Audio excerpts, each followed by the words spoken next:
देश त्यांनी आम्हाला दिला। राज्य कारभार कसा चालवला पाहिजे हे छत्रपती शिवाजी महाराजांनी आम्हाला शिकवलं। वनसंवर्धन जलसंवर्धन कसं केलं पाहिजे हे महाराजांनी आम्हाला शिकवलं। कर प्रणाली कशी असली पाहिजे हे महाराजांनी आम्हाला शिकवलं।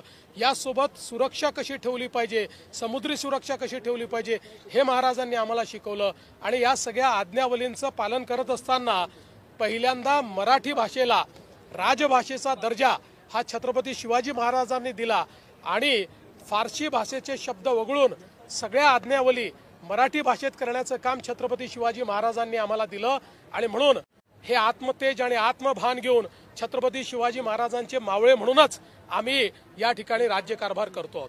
साहेब, 2 उपमुख्यमंत्री कार्यक्रमाला नाही येतात? नाही, याचं कारण त्यांचे वेगळे कार्यक्रम होते। ते माझ्यासोबत पुण्यापर्यंत आले आणि त्यानंतर आपापल्या कार्यक्रमाला गेले।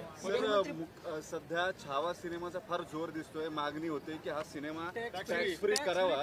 राज्य सरकार त्या बाबतीत काही विचार करेल का? मला अतिशय आनंद एका गोष्टीचा आहे की छत्रपती संभाजी महाराज ज्यांचं शौर्य, ज्यांची वीरता आणि ज्यांची विद्वत्ता ही प्रचंड होती, पण इतिहासाने त्यांच्यावर मोठा अन्याय केला। अशा छत्रपती संभाजी महाराज की ज्यांच्याबद्दल देश धर्म पर मिटने वाला शेर शिवा का छावा था, महापराक्रमी परमप्रतापी एकही शंभू राजा था, अशा प्रकारचं ज्यांच्याबद्दल म्हटलं गेलं, त्यांच्यावर अतिशय चांगला, आणि मी स्वतः अजून बघायचं आहे, पण मला ज्या ज्या लोकांनी बघितलं त्यांनी सांगितलं की इतिहासाशी कुठलीही प्रतारणा न करता ऐतिहासिक अशा प्रकारचा हा सिनेमा तयार झालेला आहे।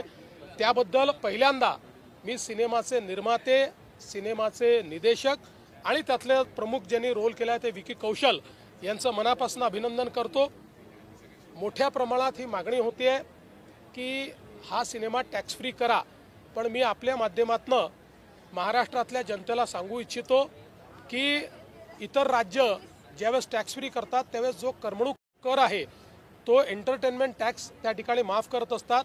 महाराष्ट्राने 2017 सालीच निर्णय घेतला आणि महाराष्ट्रामध्ये करमणूक कर हा आपण नेहमी करता रद्द केलेला आहे, त्यामुळे आपल्याकडे करमणूक कर नाही आणि म्हणून अशा प्रकारची माफी देण्याकरता तो करच आपल्याकडे नाही आहे। तथापि या चित्रपटाच्या प्रमोशन करता किंवा छत्रपती शंभूराजांचा इतिहास हा प्रत्येक व्यक्तीपर्यंत पोहोचण्याकरता आम्हाला अधिक काय चांगलं करता येईल याचा प्रयत्न आम्ही निश्चितपणे करू। अभिनेते वारंवार बोलतायत, काल तुम्ही आपण विकिपीडियावरच्या विधानावरती तुम्ही खरं तर सांगितले कारवाई, वारंवार छत्रपती शिवाजी महाराज आणि संभाजी महाराजांचा नाही, असं आहे, अपमानित करणाऱ्यांना त्यांची जागा आम्ही दाखवू आणि अशा प्रकारे जर कोणी वागत असेल तर सरकारही माफ करणार नाही, शिवप्रेमी माफ करणार। एक समिती इतिहास अभ्यासकांची तयार करून हे वादविवाद थांबवतो त्यासाठी काही प्रयत्न केले जाणार आहेत? बघा, असं आहे, मी एक तुम्हाला सांगतो, वादविवाद तेव्हाच संपू शकतात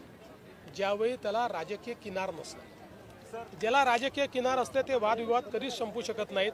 तथापि मला असं वाटतं की यापूर्वी देखील आपण अनेक समित्या तयार केल्या आहेत, त्यांनी काही रिकमेंडेशन दिले आहेत, त्याच्यावर सरकारने निर्णय देखील घेतले आहेत। चला, अरे हे कोणाचं आहे?